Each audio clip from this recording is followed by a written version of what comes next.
There's got to be a real reason why we're all in this same multiverse, like particular universe together. It can't just be like, a kind of a cameo. It has to feel like there's a purpose to it. There's some destiny there for these three to share space. Prepare your ears, humans. Happy, Sad, Confused begins now.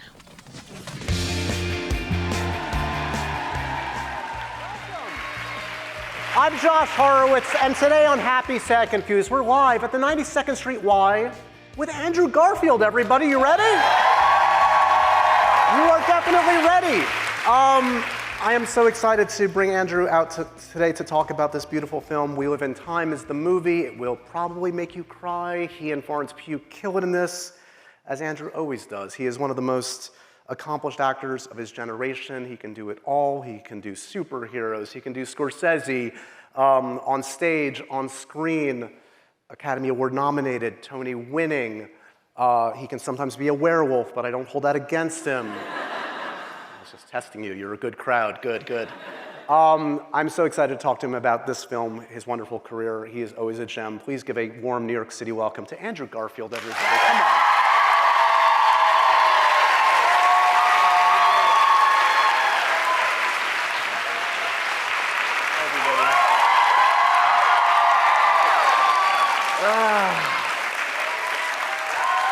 Nice to see you guys. Hi. This is nice, isn't it? Nice. I love you, whoever you are.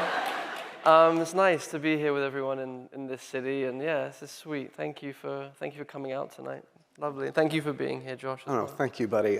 This is a nice, it's a nice jolt of energy on a press tour to hear that kind lovely. of. So congratulations, first of all, on the movie. We Live in Time is the film. Let's start there, because I'm always curious, like, there are many reasons to take on a project. I can see many reasons why to do this, but it also has to hit you at the right time in your life and career. Mm-hmm. Where were you at when this material was presented to you, and why do you think it was time to do this one in particular? I mean, I'm joking, but midlife crisis. Yep, this is a good place to start. Perfect, thank you. And I'm still absolutely in it.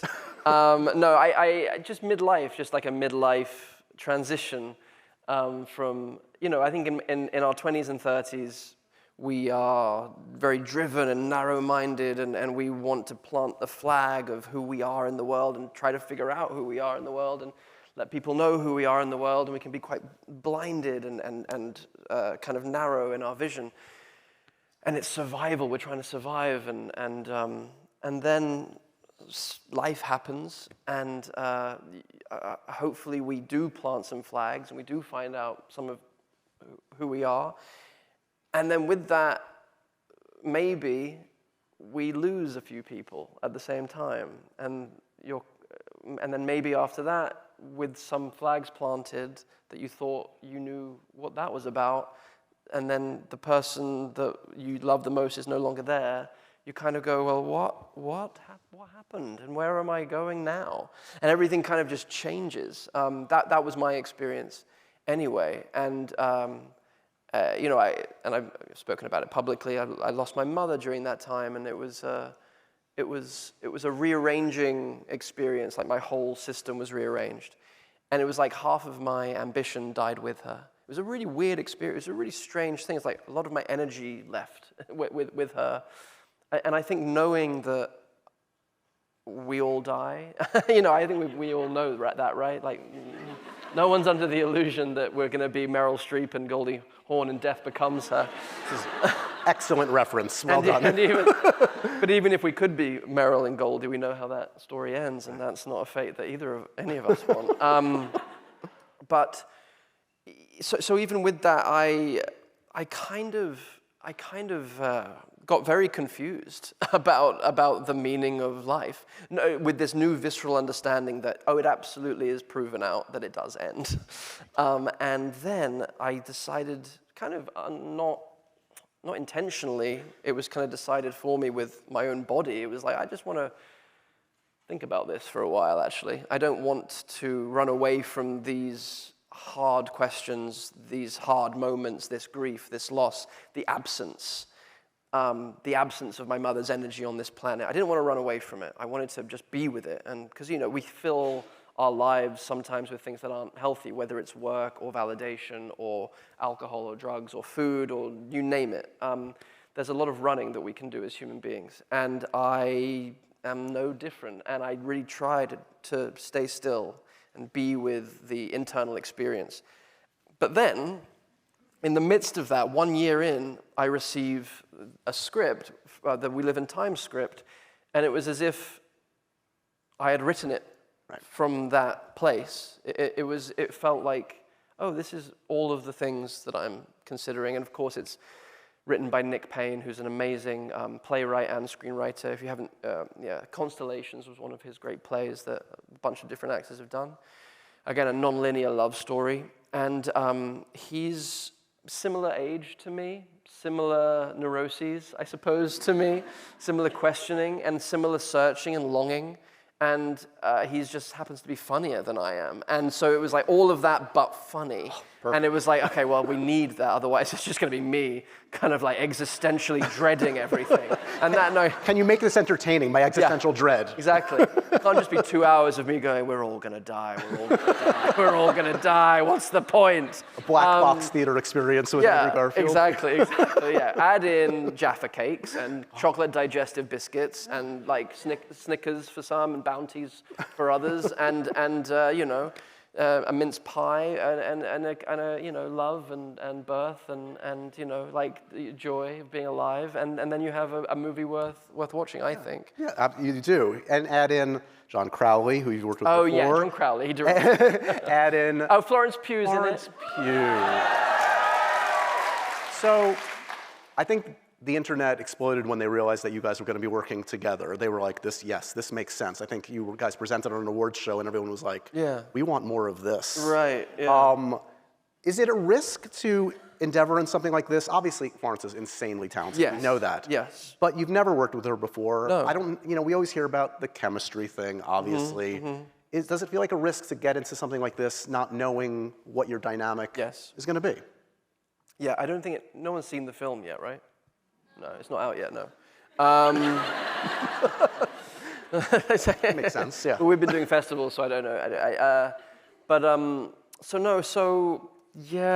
I was really scared, and I think Florence probably was too, I imagine, because, as you say, just because she's incredibly talented, obviously, we all know that. So I remember seeing her in Lady Macbeth. That was the first thing I saw her in. If people haven't seen that, definitely watch it. It's a wonderful film, and she's just this kind of, force of nature that arrives onto the screen, and you're like, oh dear, someone very special is here now. So it's inspiring. But then, of course, you're like, okay, are we going to like each other? Are we going to hate each other? Are we going to sabotage each other? Like, what's it going to be? Like, you roll the dice. Like, it's like any relationship, any friendship, it's always the scariest thing to trust another person with your time, with your energy, with your heart and your soul in this case, because you read the thing and you're like, oh God, these two actors are going to have to go to the most emotionally, physically, spiritually naked, vulnerable places that two actors could have to go to. So, it was a daunting thing in that regard, and then very, very quickly I realized that she cared so deeply about her work, and maybe even more importantly, she cared so deeply about everyone being honored and everyone being feeling belonging. I think that's a tricky thing. I think it's easier to do in the theater because it is such a communal.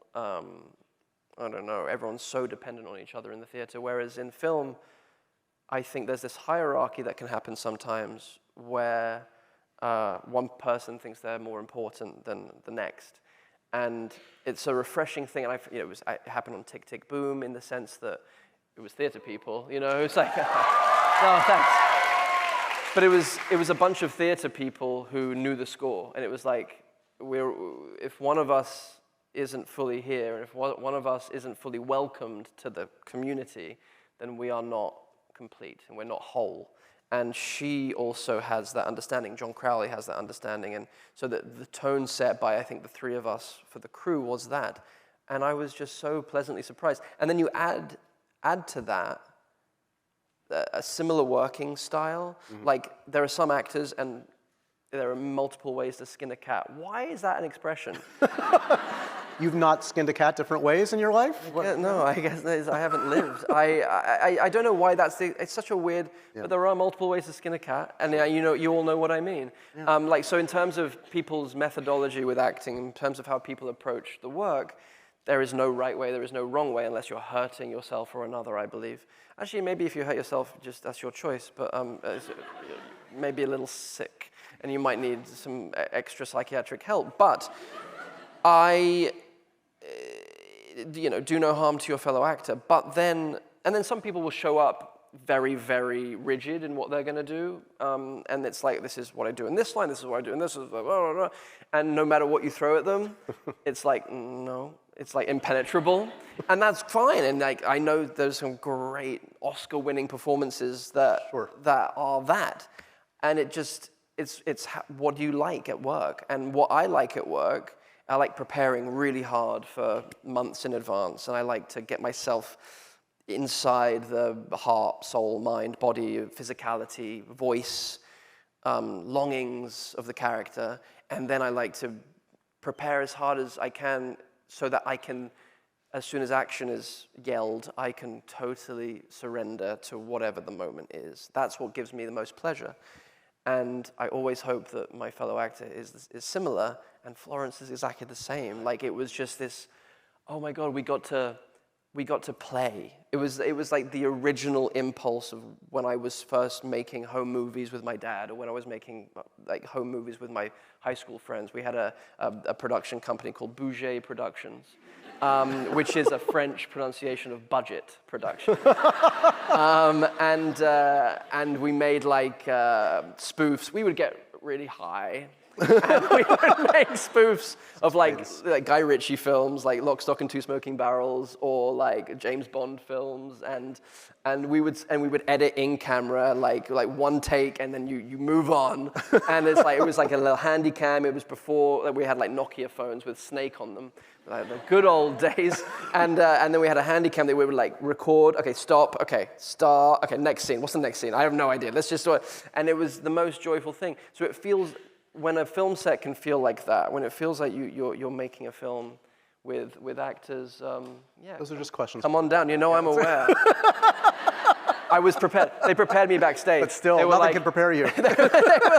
They were like, if you see people coming towards the stage, act as if you know that it's okay. And I failed. I failed miserably. I was like, there's people coming down. I know I'm supposed to be okay with this, but I say it feels weird still. I don't trust it.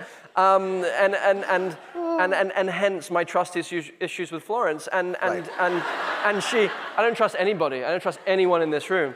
I've been fucked over too many times by all of you. I haven't really, but she is one of those remarkable, alive creatures, and it's like playing with your best friend when you're 8 years old, and it just so happens that, you're in some pretty sexually intimate scenes as well, which are very awkward. Like, there's nothing, I promise you, there's nothing glamorous about that. It occurs to me, I'll switch the subject so you don't blush. We talked before about like actors growing up that you admired, and like Tom Hanks always comes up. Yeah. Like, it occurs to me, 30 years ago, it's potentially Tom Hanks and Meg Ryan in We Live in Time. Does that occur to you? Only now. Okay. That's I mean, I like that. And they went on to, what did they do? They did Sleepless in Seattle. They did. You need to do your Joe versus the Volcano. Joe versus the Volcano. Yeah. Yes. They did You've Got Mail. What else? It was just three. Was it more? Sleepless in Seattle. Those are the three key ones. Those are the three key. Yeah. Well, there was two key ones. Joe versus the Volcano. No one in this room has seen. It's worth a watch. Who's seen it? Really? You've seen it? John Patrick Shanley, yeah. It's a weird ass movie, but it's one of, it's so good. Anti-capitalist as well, so yay. So you did mention intimacy. I mean, there are a lot of intimate moments in different ways in this film. Yes, there's sex scenes, but there's also a birth scene.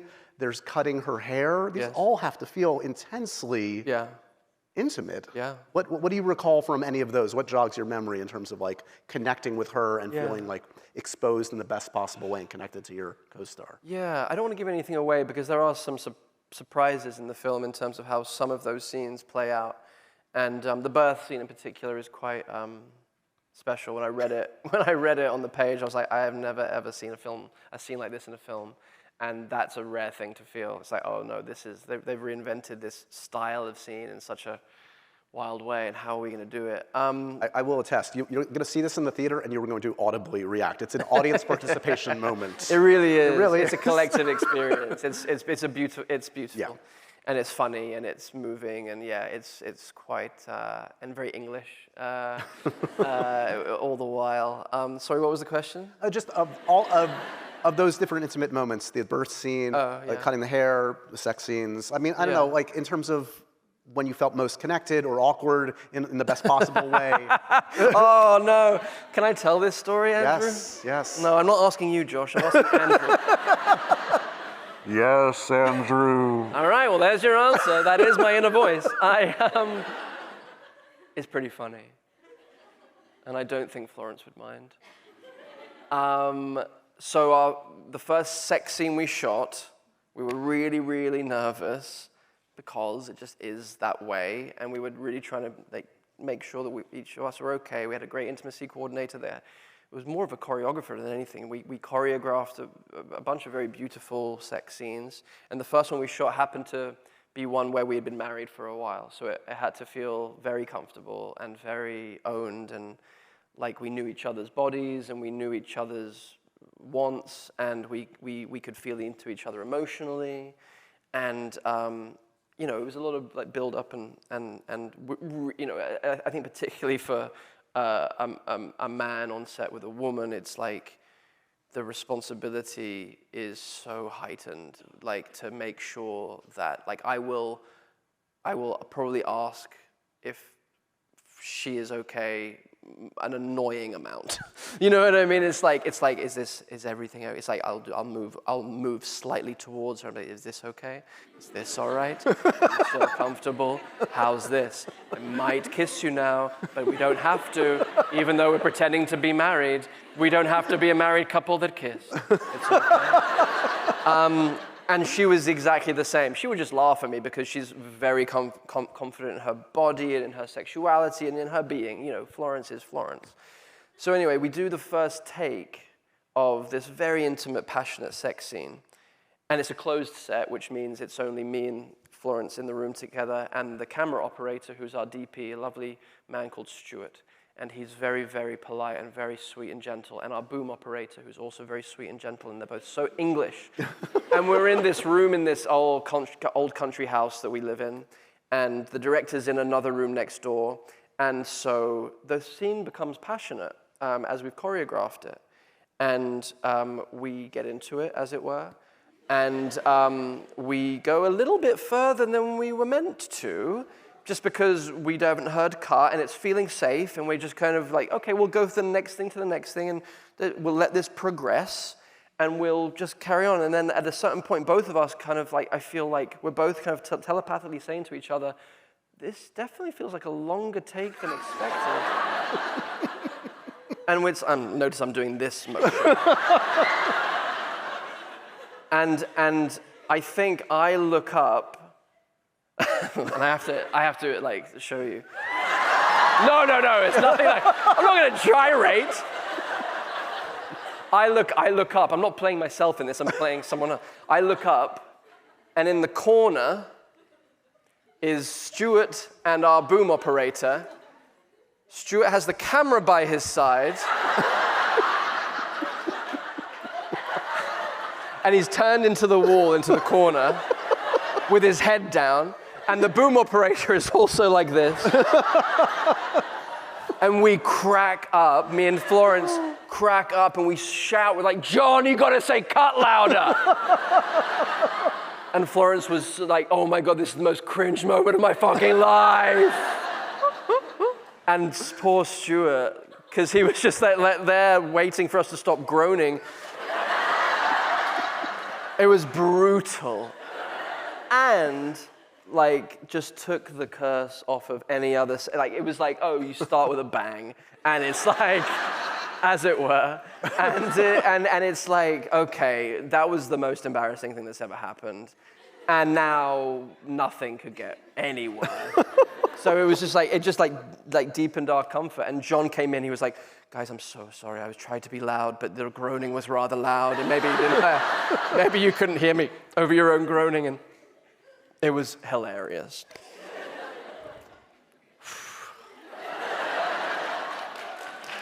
Well done. It's a weird job. It's a really weird gig. Just another Tuesday at work. Exactly. Well, it's like that great thing in Love, actually, isn't it? Like Martin Freeman in when he's the stand-in, and they're just kind of like fucking and like talking about where they're gonna go for a drink afterwards, and it's like, well, people, it's literally that's the way it be. That's the way it be. Look, being an adult definitely has its perks. You can eat ice cream for dinner anytime you want. No one's going to yell at you. You can even see a movie by yourself if you have the time. But also, it's not all fun and games. You have to do your taxes. You have to figure out what's for dinner every night. And it can't be ice cream, actually. Plus, you have to make doctor's appointments. And for that one, luckily, at least there is ZocDoc, our sponsor, and happy, sad, confused. ZocDoc is the healthcare app that makes adulting that much easier. ZocDoc is a free app and website where you can search and compare high-quality in-network doctors. You can choose the right one for your needs and click to instantly book an appointment. We're talking about in-network appointments with more than 100,000 healthcare providers across every conceivable specialty. Mental health, dental health, eye care, skin care, and much, much more. Plus, you can filter for doctors who actually take your insurance, are located nearby, and just are a good fit for any medical need that you might have. Plus, doctors that are highly rated by verified patients. Plus, ZocDoc appointments happen very fast, typically within just 24 to 72 hours of booking. You can even score same-day appointments. I've used ZocDoc, and I recommend you try it too. So stop putting off those doctor's appointments and go to ZocDoc.com/happysad to find and instantly book a top-rated doctor today. That's ZocDoc.com/happysad.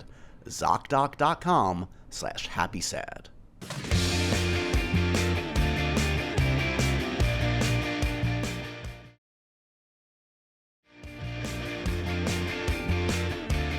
It is fair to say a high percentage of the audience will cry at some point watching this film.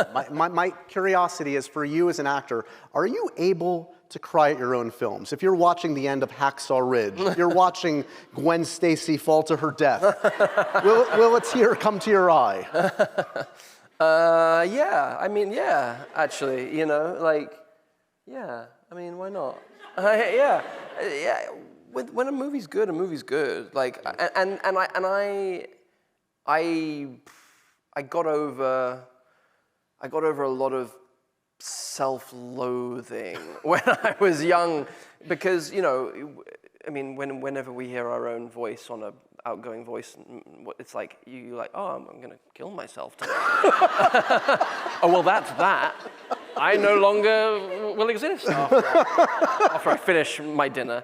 And then you kind of you realize that's an overreaction, but it's like for an actor, it's like that magnified by 1,000, because it's your whole being on screen, and you kind of, and for a while I wouldn't watch my own films because I just was trying to protect myself from that feeling, and then I realized how much I wanted to be a part of the whole process. Like, I really wanted, and I wanted to enjoy the films that I made. Like, how devastating and sad to make things and not be able to enjoy them yourself. Right. Like, not in a way of like, I'm the man. Like, it's not like an ego trip. It's more just like, or be able to have like an accurate feeling, like an accurate response, like not inflated or deflated. It's like, oh, how do I feel about that now? Oh, yeah, I feel okay about it, or I feel really still bad about it, or whatever it is. Well, even the sad irony of being like the world, like you were a huge Spider-Man fan. You don't want to be the one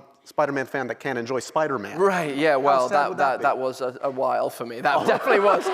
No, I mean, like, that's part of the job, man. Like that, like, I didn't realize that going into it. I was like, no, this is absolutely, when you have the responsibility of that character, you do not get to enjoy it. Like, you don't. Like, you have to devote yourself to it, and actually, like, moments of enjoyment, sure, but like, ultimately, you're holding the hopes and dreams of, you know, the gajillions of people, including yourself. So it's like, it's a heavy burden. And I'm actually like so proud that I got to be a part of it in that way and took it that seriously.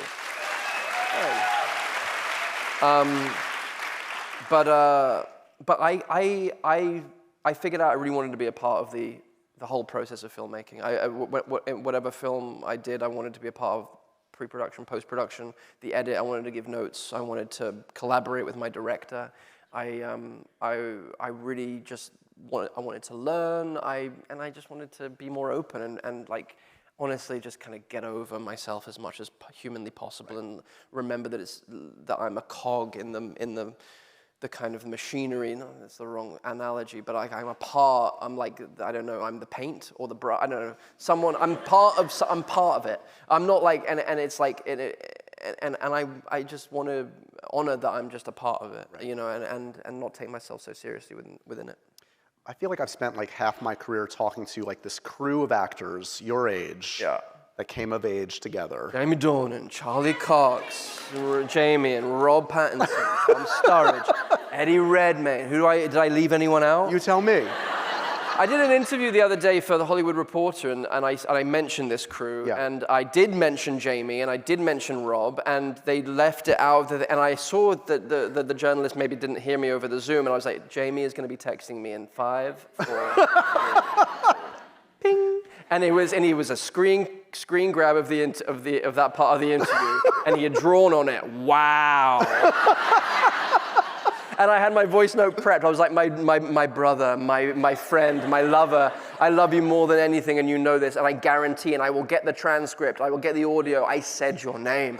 You are top of the pile, my guy. He does have some resentment issues against you. I've experienced this. Because he said 2 things to me. He told me a story about a skiing trip where he was injured. Broke his shoulder. Yeah. And you did not really help with the rescue. Oh, fuck! That is such fucking bullshit. I got him airlifted off this fucking mountain. He says, it's on tape. He was unconscious. Well. And he's claiming to remember the event? He says you spent most of the time videotaping like the actual events. Yeah. I wouldn't say most of the time. I would say it was probably like I dealt with the issue first, and then when I was free to document it, right. I did, because I knew he would want that. Right. When I asked him about those days, I asked like who in that group was like the one that they all talked about. Like this was the actor that was going to break through first, and they said everybody talked about you as like, this is the Brando, this is the guy. Did you feel that back in the day? This was the moniker on you? What's happening? You okay? Yeah, no, it's just like, yeah, of course. Who were you in that group? Who were you in that group? What was your identity? God. My identity? I don't know. I'm not sure. I don't know. I think it was what is great, and we are all still very close. We see each other less frequently because, you know, life and families and children, but when we do see each other, it's like, yeah, it is a family feeling. What's amazing about that group of actors is that we wore our jealousy and our envy on our sleeves with each other. Right. And we like made fun of ourselves for it. Right. And we made fun of each other for it. And because of that, I think, because of the ownership of that, it's going to be an inherent dynamic between, you know, young, striving, struggling actors. It's like, well, we could either own this or pretend like it's not there, and then we can really like try and sabotage each other. But like, if we own it, there's no sabotage there, and then we can actually sincerely, like, fully support each other. And I remember the first time I really felt that was with Eddie. Because I think, you know, coming into a group of guys that could be competitive, I was brought up in a very competitive house. So my first go-to is like, you know, like who do I have to like beat up in order to whatever. You know, like actor beat up, not like, you know, like pretend beat up. Not the face, like anything but the face. Obviously. But Eddie was immediately so self-deprecating and so charming and so like was just telling us and me stories about like horror stories of his worst auditions, most embarrassing auditions ever. And I was like, this is so sweet. This is so lovely. And yeah, he's someone who really wears his heart on his sleeve and is, he's a beautiful man. They all are. They're all just great guys. I love them all. One early film I don't think we've ever talked about, I'm curious, it must have been an extraordinary experience for a number of reasons, was Imaginarium of Dr. Parnassus. Oh, yeah. You worked with the great Terry Gilliam on that. Obviously, the amazing Heath Ledger was in that. And I know, you know, I mean, I watched an old interview with you and Terry talking about Heath at the time, and it must have made such an impact what Heath's spirit was on set, how inventive and enthusiastic he was. Is that fair to say that he shifted something in you? I think so, yeah. I think he was a kind of beacon. It was like a wild animal, and he had just done the Joker. He had just finished doing The Dark Knight, and he was so smug about it. It was, I was like, how did that go? He was like, yeah, it's gonna be good. Killed that one. And then like, I remember like his Empire magazine cover came out, and he was like, oh, they used a fucking shit photo. And I'm like, are you kidding me, dude? That looks fucking incredible. And he's like, nah, the pose is all wrong. It just looks like a kind of like a conventional version of what, nah, you'll see. And I'm like, yeah, I did see. Like, yeah, so no, he was so free and so wild and so kind of dangerous on set in a way that was, you know, the kind of thing that is inspiring and spontaneous and you know, he would say before every take, or like maybe one take every scene, he would be, let's have some fun with this one. And I was like, oh yeah, let's have some fun with this one, right? Yeah, let's have some fun. Like, that was rather than trying to get it right. And I think I was in the stage of my career or like development as an actor where I was really concerned with, you know, getting it right. Or being good, whatever that means. This kind of very narrow way of approaching creative work. Like, again, concerned with how I looked, or concerned with, you know, not being bad, and just how dampening that can be to creativity. If you know, if the channel isn't open, then nothing can come through, and you can't, and also it's not fun or pleasurable. So yeah, that was definitely something that Heath was a beacon of for me, that I definitely. And I still have like lots of mementos of his. I remember like the first day I met him, he was wearing these amazing camo Ray-Ban sunglasses. And I just said, hey, cool sunglasses. He was like, oh yeah. And the next day they were like in my dressing room. He just left them for me. He was just a very generous, like, yeah, beautiful, creative, spirit. A much different kind of performance. It's ironic given like we're talking about the freedom, and like often we talk about the constrictions, and not in a negative way, but like the perfectionism that is Mr. David Fincher. I want to show a clip from The Social Network. It's the most rewatchable movie ever. I will never tire of watching it. Let's watch this amazing scene in an amazing movie, The Social Network.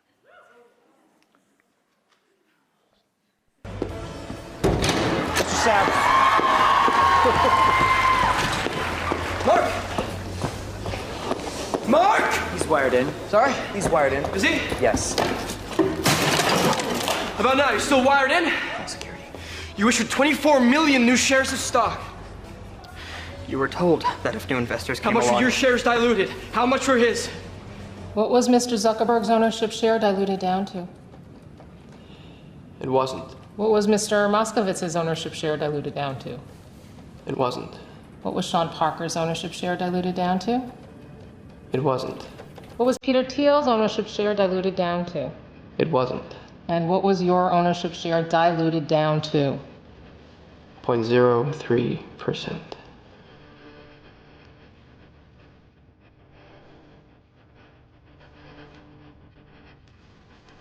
You signed the papers. You set me up. You're gonna blame me because you were the business head of the company and you made a bad business deal with your own company? It's gonna be like I'm not a part of Facebook. It won't be like you're not a part of Facebook. You're not a part of Facebook. My name's on the masthead. You might want to check again. It's because I froze the account? You think we were gonna let you parade around in your ridiculous suits pretending you were running this company? Sorry, my Prada's at the cleaners! Along with my hoodie and my fuck you flip-flops, you pretentious douchebag! Security's here. You'll be Enough signing those papers. when we get the signature. Tell me this isn't about me getting into the Phoenix. You did it. I knew you did it. You planted that story about the chicken. I didn't plant the story about the chicken. What's he talking You about? had me accused of animal cruelty. Seriously, what the hell's the chicken? And I'll bet what you hated the most is that they identified me as a co-founder of Facebook, which I am. You better lawyer up, asshole, because I'm not coming back for 30%. I'm coming back for everything.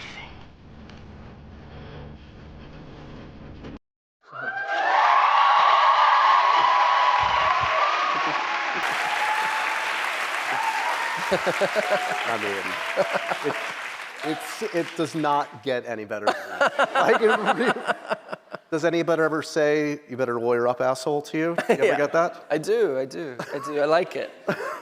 Yeah, it's a great scene. I'm really like, you never know. You don't know what you're doing, and then suddenly, you know, it's iconic writing, and the score is fuck that score, and you know, David is a master. Fincher is a master, and he created a space for us to really, you know, do all that. And yeah, I got to mention, like, you know, I started working on when I made this film. I started working with my my still current acting coach and teacher.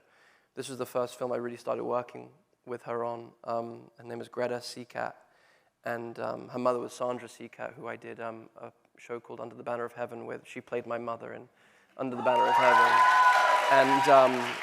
And Sandra Seacat was an actor studio actor and then became a coach. She coached Mickey Rourke and Jessica Lange and Laura Dern, and I think she even was around Brando for a while, and then her daughter Greta has taken on the kind of the mantle of her method and her technique, which absolutely is Sandra's and now Greta's. And so working with Greta on this, I won't tell you what my choices were for this scene or what was going on internally or what I was concentrating on or what was giving me the energy for the scene, but like without Greta, I don't think I would have had access to the parts of me that were necessary to make that feel like it was, you know, that we could all put ourselves in the position of Eduardo because we've all been betrayed.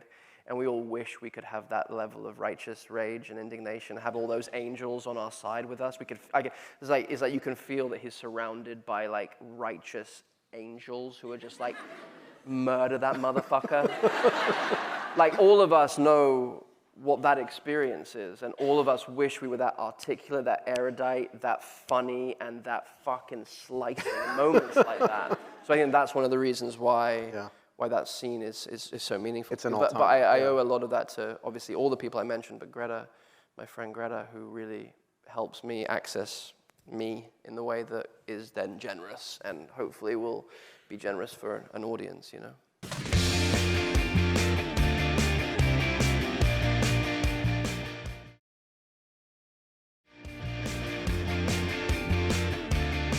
How ingrained in you is the audition you did for Spider-Man? How well do you remember? Very well. I remember both of them very well. I remember the first one and the screen test. Yeah, very, very well. Yeah. What sticks out? Did you feel like you had a shot, that you were keying into what you wanted to do and what they wanted out of the character? At first, I thought, I did the first audition and I felt, oh, then that's that. I'm too old. I felt like I was too old. Just generally, I was like, I'm 26, 27, I'm playing at high school. It's still like 24, 25, 26, I'm playing at high school. I know I got good genes and all, but like, I don't know. But I could just feel, I was like, no, that's not going my way, whatever. Dodged a bullet, probably. And then, would have been the worst. Yeah, it would have been a piece of shit anyway. And then I was surprised to have been given an opportunity to come and screen test. And it was Greta. I was working with Greta. I was prepping with Greta. And Greta was like, I have an adjustment for you for when you go on to this screen test. Because I was like vibrating with nerves. And she was like, so I'm going to give you an acting adjustment. And the acting adjustment is, you have to treat this screen test as if with your imagination, just as if you are making a short film with all your high school friends. And I think it was that allowed me to go, okay, fuck it. And like I had free, in that Heath Ledger kind of like beacon way of like, just like keep the channel open, be free, this doesn't matter, treat it as if it doesn't fucking matter. And of course, when you do that, that's when whatever talent you do have can be just there and playful and enjoy. It's like you become a child again, and like you respond and you're alive and you're emotionally available and you're not tight and like trying to get it right. And so again, Greta, she's getting a lot of airtime tonight. She'll be very embarrassed. She's someone that does not like to be talked about. So I will stop now. But yeah, I remember that feeling of like, I don't give a fuck. And you know, like Britt Robertson, you know, the actress Britt Robertson, yeah. She was reading in with us, yeah. And she was wonderful. And I was so grateful to her. And I felt kind of bad for her because she had to like do a whole day of 2 days of screen tests with all these different actors, like trying to charm her, and like, and she had to kiss each and every one of us, and it was yeah, I felt for her, and I did, and but she was wonderful, and I remember feeling really good at the end of it. I just remember going, I that couldn't have gone any better, and then I didn't hear for a bunch of months, and then just kind of Jumping it way ahead. We had a few conversations a couple years ago when No Way Home came out, which was a miracle of a movie. Yeah. Were you nervous once you were on set, or by the time you got on set and you were all there, like, oh, they made it happen, this is going to work? Or did you still feel like... No, I had no idea. None of us. I think what's remarkable is that John Watts is so good and so confident in himself as a filmmaker that was the thing that I was looking at. I was like, okay, he's chilling. That's interesting. All right, I'm just gonna like trust that is not a pose, and it wasn't. He was like, we'll find it.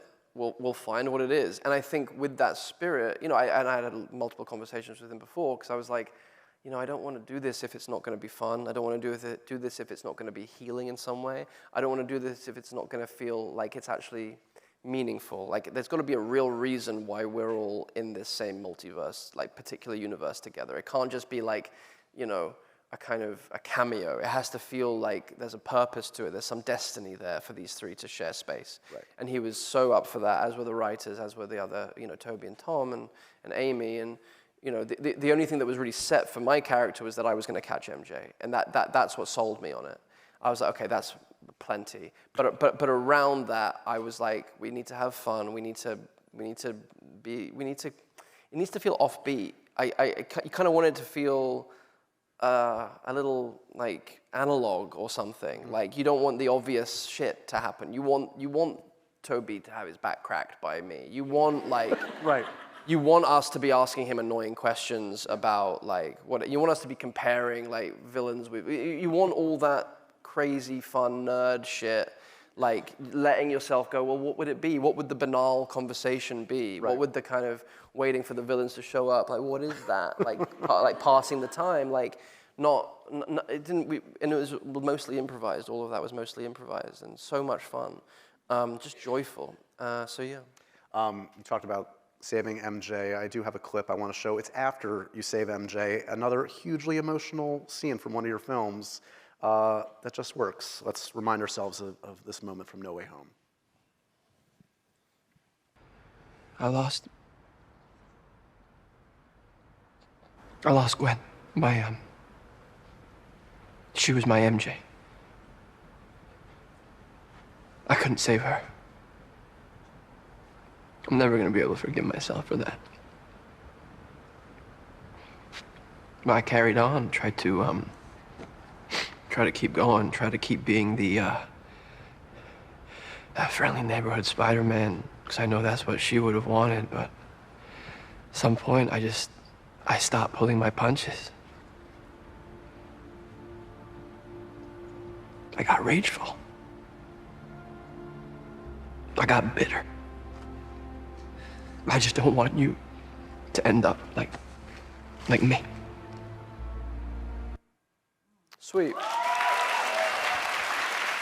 It's like sibling. It's like you know, it's like so cool to like, you know, the sibling kind of feeling, that mentorship thing. It's like, we really haven't seen that for that character in that way. Yeah, sure, like the Tony Stark mentorship is there, but I don't know, there's something really beautiful about these isolated, like inherently isolated characters that are like part of the canon is the loneliness and the isolation.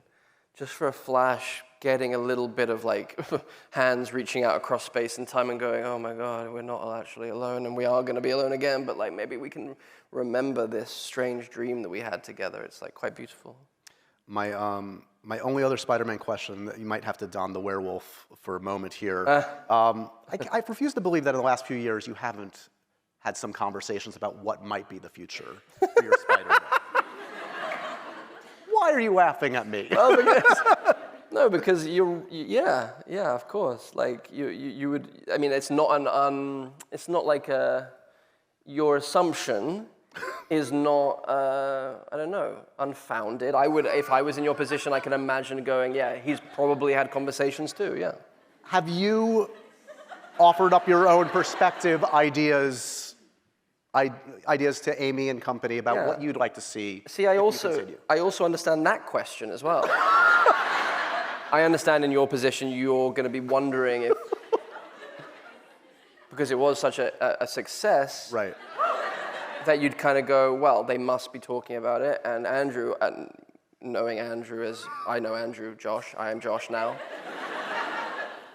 Andrew's full of ideas, so he's definitely expressed some of those. I can imagine how you would imagine that to be true.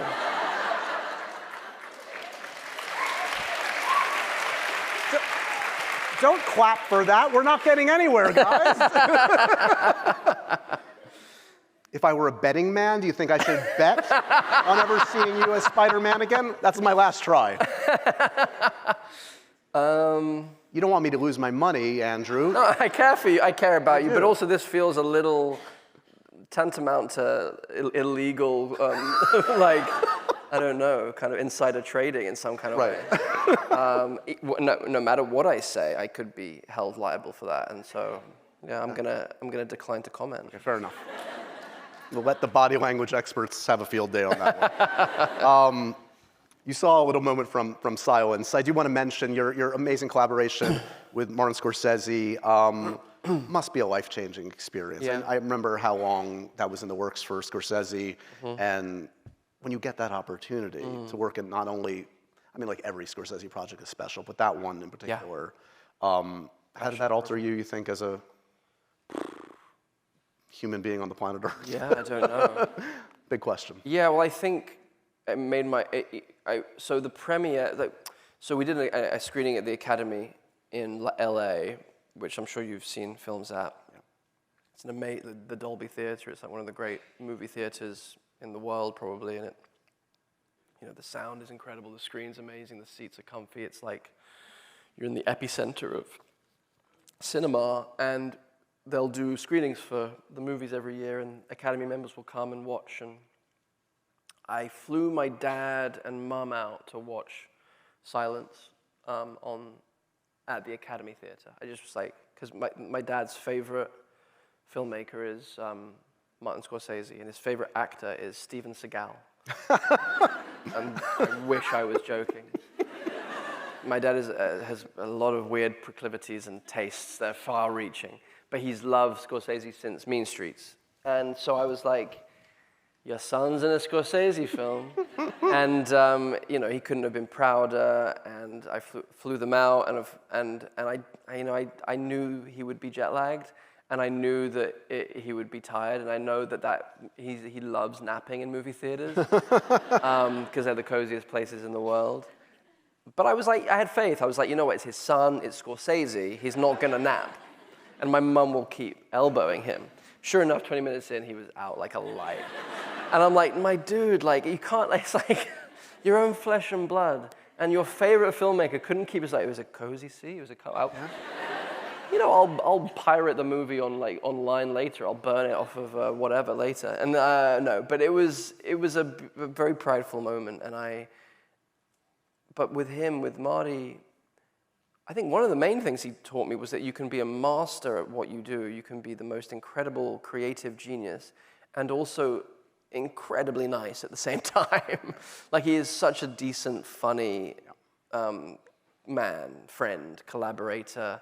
He involves everyone in the crew. He leaves no person behind. He's a joyful person. And I don't know if he was always that way, but with us, he absolutely was. And that's all I've heard about him, being that way. So I just think that, you know, you don't have to be a piece of shit if you're making great art. You know, you can also be kind, and you can be generous. You can be fierce, and you can ask for what you need, and you can tell everyone to shut the fuck up when they're not being respectful to the process.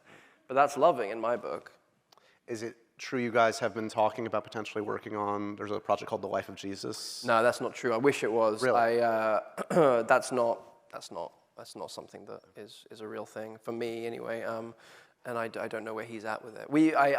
Last I saw him, it was in London. There was a screening of Killers of the Flower Moon, and yeah, it's a wonderful film. And it was with some of the native actors, and also the like people who were supporting promoting the film from Native American communities, and it was a really profound night. And another profound thing was, you know, I don't know, you know, we'll see each other every 6 months maybe, and it's God, as our time, as we come closer and closer, he says, he's very honest. He's like, yeah, well, I don't know how many more I got left in me, but you know, but he's so just like chipper about it. He's like, so I better get moving, and it's like, fuck, man, like maybe I need to make it like every 2 months rather than every 6 months, because you never know, you know. It's like I long for him to be alive for another 100 years and to make 100 more movies, but you know, we'll see. You're not wanting for opportunities. You've just worked with the great Luca Guadagnino. I can't wait to see that one. I mean, you've worked with the best of the best. Is there anything we need to manifest for you tonight? Well, yeah. Can we all close our eyes and pray? Is there, you know, they made another Paddington without you. That's fucked up. That's a little effed up. That is. Yeah. That's a little. Yeah. Yeah. It's upsetting. Star Wars, Narnia, Harry Potter. You don't need another franchise, but I want to help you, buddy. What do you want? What can this Josh? 500 people collectively clap our hands and make happen for you? Oh man, I don't know. I'm pretty. You know what? Like out of everyone in the world, I'm so happy. Like we should be putting our energy towards something that actually matters. What could be more important than that right now? Yeah, maybe the lives of, I don't know, Palestinians in Gaza right now. Maybe that's where we put our hearts and our energy, and anyone suffering, anyone oppressed, anyone that is suffering under the weight of the horrors of our world right now, anyone who doesn't have a choice in you know, living lives of dignity. It's that's where our energy should be going right now. Is there a director you've come close to working with that you're dying for another crack at? Come close to working with? Or the Guillermo Del Toro. Guillermo, you almost said Frankenstein, right? Yeah. But I'm really so excited. That just didn't work out for reasons that you guys didn't need to know about. But nothing bad. Just like we love each other, and I'm so disappointed that I wasn't able to go on that journey. And I'm obviously incredibly excited to see Jacob Elordi, an amazing actor. Who I'm excited to see. I get to just be a fan now. It's like I didn't have to sit 6-7 hours in the prosthetics chair every morning. I'm going to see how his skin is doing. No, I'm so excited, and to work with Oscar would have been amazing, and Christoph Waltz, and that would have been a dream come true for sure. But now I get to just be a fan and a supporter. Our time is running short, but I'm going to end with a happy, sad, confused, profoundly random questions for you. Oh, please. Dogs or cats? Dogs. Yes. Just because I'm allergic to cats. It's no like, yeah. No, you don't hate cats like you hate the horse. No, I love that. I actually adore that horse. It doesn't sound like it. That horse is the only reason people know about this movie. What do you collect? Do you collect anything? I do collect some stuff. Skateboards. Old skateboards. Fuck off. Someone was like, And I'm like, yeah, it's like We thought better of you, cool. Andrew. I collect skateboards. I collect like, I mean books, but like that's not really a collecting thing, I guess. I collect ceramics. I collect like old ceramics and plates and pots and like Staffordshire ceramics. I don't know, that's a style of ceramics that I really like. I collect art. I collect. Do you collect stuff from? Do you take stuff from sets? I do. I will. So from Silence, I took. There's a thing called the Fumi, which I have to put my foot on to forsake Christ, and it's a bronze, beautiful bronze depiction of Christ. And I took one of those home with me, and in Hacksaw Ridge, I took my little Bible home with me. I took every time I try to take something. Yeah. What's the Spidey? Yeah, I was thinking about what the Spider-Man thing was. What was the Spider-Man thing? Just a lot of trauma. Like So a big jar of trauma and angst. Lots of like you know, Tears, a jar of tears. Reflection. No.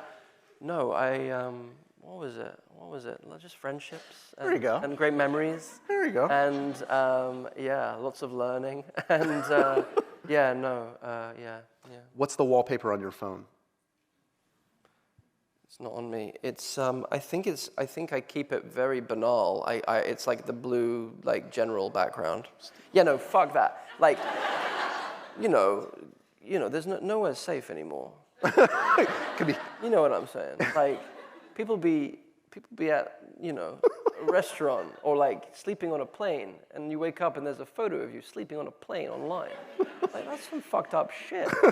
Like, you be having a private conversation at breakfast, and someone's recording it, and then they'll tell a gossip site about what you're talking about. That's some fucked up shit. For a generation and at a time that's obsessed, and rightly so, with consent. And I say and underline and underscore and highlight rightly so. Yeah? Consent is sexy. But why doesn't it apply to fucking violating people's privacy and personal space? Yeah. Just have a think about that tonight. Who's the last actor you were mistaken for? That's funny. I have two answers. So the first answer is sometimes people will be in the street and be like, hey, are you Andrew Garfield? I'll be like, no, I'm so sorry. So I get mistaken for Andrew Garfield a lot. Okay. But I think the last one, well, the one I remember, the one that came to my mind that I now have to share because I don't have a fucking filter. When I was just starting out, and I had not made a film, and I was going to a very fancy party, and I just didn't belong. I wasn't invited. I was a +1. I was going into this party, and as someone was coming, I was like, yo, it's Napoleon Dynamite.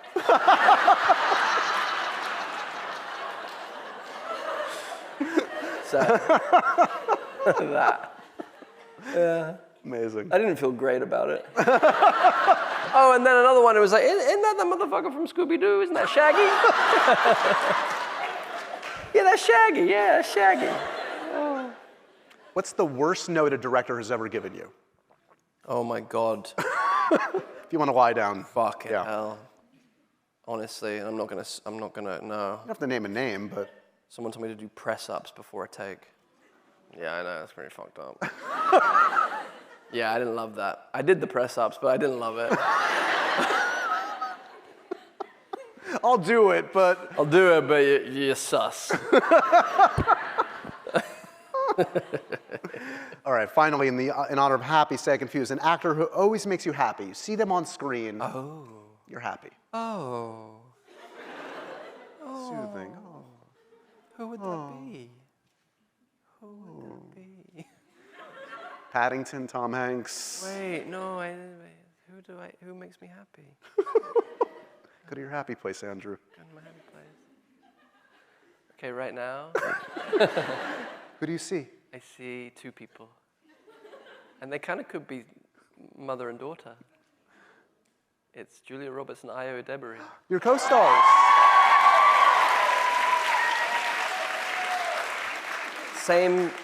Same mouths. Big, beautiful smiles, both of them. I'm not saying anything weird. No. They talk about it. This is something they've said. Right. But they could be related. They have very similar energy. They have a very similar. I don't know. Have a look. And they're both just joyful. They're both like absolute joyous people. In a scary kind of way, where you're like, where are the bodies buried? No, they're wonderful. They're wonderful. After the Hunt, coming soon. Yeah. A movie that makes you sad, always makes you sad, makes you cry. Oh. That's your go-to. Need a little cathartic Yeah. here. I'm trying to think. Come back to me on that because I don't. There's only one more, so you only have a. Well, the problem is there's a lot of films that make me really sad. Do you go Pixar? Do you go terms of endearment? Do you do? You guys have a moment, right? We're not in a rush. They will happily stay all night. I just thought of Philadelphia. Oh. Just thought of that scene where Tom is listening to whatever that classical music piece is, and Jonathan Demme's camera like climbs, and he's like enraptured, and he's like so full of longing for life. Yeah, that's a good one. You and Jonathan Demme would have been a fun. Oh man, that would have been wonderful, yeah. And finally, a food that makes you confused, Andrew. You don't get it. Yeah. Oh, don't get it. Well, I have a few things that I can't eat, but like, confused? I guess I am confused by mashed potatoes because... Wow. I know. No, I understand. That's why it's I understand it's confusing because even at this point, like as a 41-year-old person, like just get over it, right? Because it's like everyone's favorite thing. But I went to a school in England where we weren't allowed to bring our own lunches, and unless you were Ryohei, who was from Japan, because he had a very different diet. So he brought us a sushi, and I was so envious of Ryohei. And I would hide in the toilets so I didn't have to eat the school lunches, but I would always be dragged out. And I was given them mashed potatoes, and if I think about it too hard, I will retch. They were traumatizing, and since then I really just can't do it. I can do mash anything else, and I'm like, I love this, but like, it's something, I can't think about it anymore, actually. No, it's okay, it's okay. That'll be $200 for your therapy session.